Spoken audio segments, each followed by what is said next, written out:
future world stinks. I agree. Standards of decorum have fallen so far. Not about the market being open on a Sunday. That's a good thing. I mean about smoking. You smoke too much anyway, Charlie. Back in our day, you could buy a box of Capaduras for 4 bits.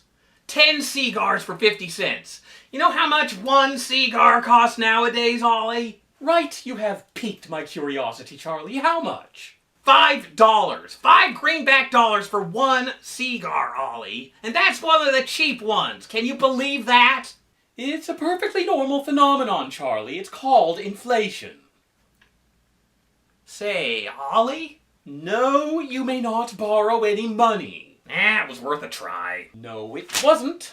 Not only that, but once you got your cigars, you can't smoke them anywhere. It's a city ordinance. No smoking in public areas. What kind of world is this? Back in the 80s, the only place I ever saw no smoking sign was in your shop. Why'd you put it there anyway, Ollie? That sign is there for a very good reason. You see, there's a certain man who's been known to visit my shop on occasion. California born and bred. Of course, he never makes a purchase. He's usually only there to borrow money. On one instance in particular, this fellow very nearly started a conflagration due to careless disposal of cigar ash. Now, I wonder who this gentleman could be. General Fremont? It was you, Charlie! Well now, so it was. Charlie, isn't there anything you like about the future? Food's pretty good. A black man's president. Oh, hey, you'll like this, Ollie. Men can marry now. Uh-huh. Men can already marry.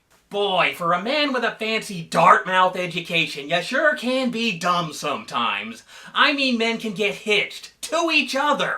Oh, my word, I misunderstood.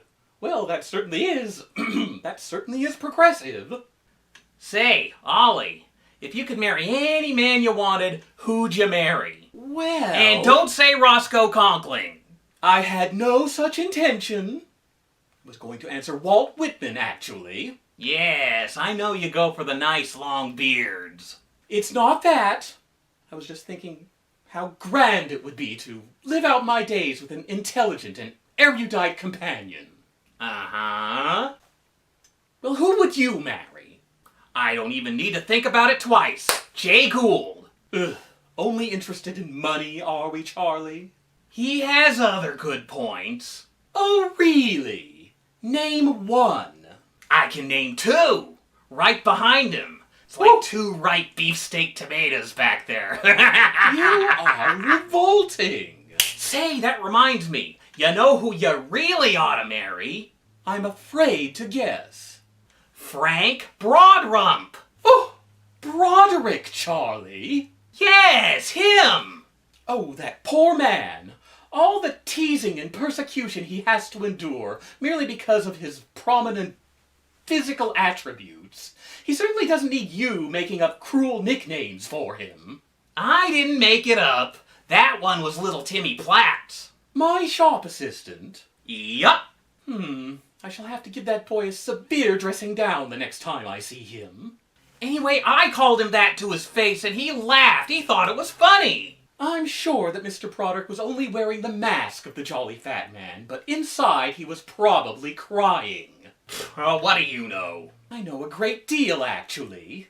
All right, Dartmouth. It is pronounced Dartmouth. Yes, yes. I'm reminded of an incident before our time adventure. It was a lovely afternoon, and I was going on a Sunday stroll through Woodward's gardens. You know, like you do. Like you do, maybe. On this particular afternoon, I happened across Mr. Broderick.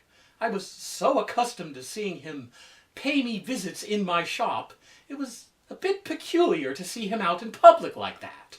We tipped our hats to one another and paused for a moment. We had a delightfully pleasant conversation and then went on our way. And then, Charlie, I saw the most horrid thing. You're such an old Boston prude, Ollie. That's just what he looks like from behind. No, Charlie. In the bushes, unseen to him, there was a group of young boys. They were pointing at him and laughing, and I could just tell from the look in their beady little eyes that they had evil intent. I think they came from the industrial school, Charlie. They had the look of the juvenile miscreant about them. Why, I imagined they hadn't even paid their admission. And as I approached, I could see that they had some manner of device that they had constructed.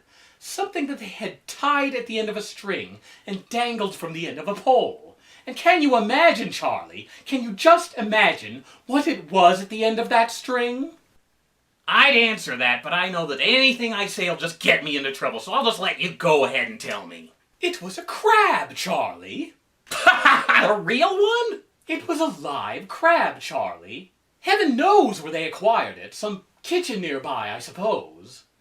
Of course, they'd almost certainly stolen it.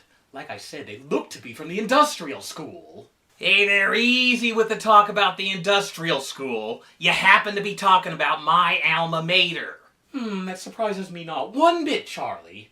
In any case, I knew that they wished to use their wicked invention to play some sort of mean and violent practical joke on poor Mr. Broderick. I would not stand for it. So I strode forward with purpose, walked right up to them, and in my closest approximation of General Kiefer's voice, I said, "Right, you little ruffians, I see what you have planned, and you will not succeed.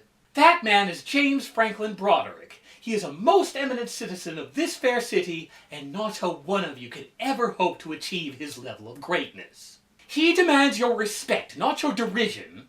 So whatever deviltry you have in store for him, you can just jolly well forget all about it. Now disperse, else I'll call for the constable and let him know what you nasty little imps are all on about." Well, you told them. I suppose I did. You don't sound so happy about it. Well, after I finished my speech, I imagine they thought I was as good a target for their mischief as any.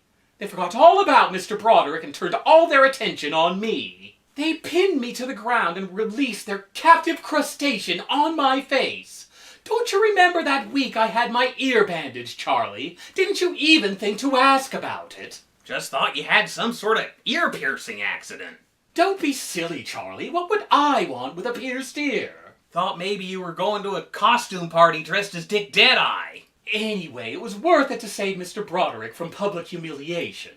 Say, you know he's sweet on you. Well, no, he isn't. Yes, he is. He is not, Charlie. He's just very obliging. Yes, very, very obliging. I could just tell he'd like you to oblige him. Charlie, not every bachelor is that way. Oh, really? Why else would he spend so much time in your shop? Charlie, Mr. Broderick only came across his fortune fairly recently. He's not so familiar with the path of being a gentleman, and he needs a guiding hand. That is why he sought me out. He's also interested in investing in my shop. It's purely a business relationship. Ha! A man like Frank Broderick has no time for fancy little antique knickknacks. He's interested in the handsome store proprietor. He wants to feel those Emperor of Austria side whiskers between his big... Charlie, please! Ugh. Sometimes I think your soul raison d'etre is to find new and creative ways of mortifying me. It's only 'cause you make it so damn easy, Ollie.